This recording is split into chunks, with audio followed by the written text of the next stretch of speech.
ভারতের এমন একটি হ্রদ যার নিচে পড়ে আছে শত শত মানুষের কঙ্কাল।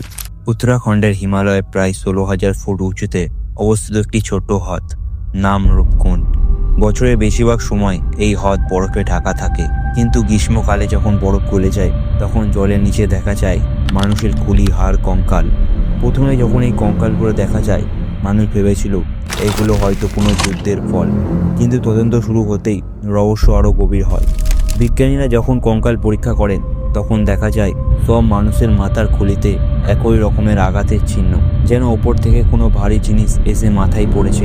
কিন্তু কি এমন জিনিস যা একসাথে এত মানুষকে মেরে ফেলতে পারে এই দুর্গম পাহাড়ে? গবেষণার পর বিজ্ঞানীরা এক ভয়ঙ্কর সত্য খুঁজে পান।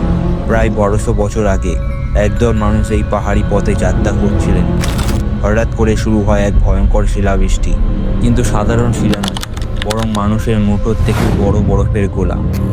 এই প্রাকৃতিক দুর্যোগেই এক মুহূর্তে মারা যায় সবাই, আর তাদের দেহ আজও পড়ে আছে রূপকুণ্ডের জলের নিচে।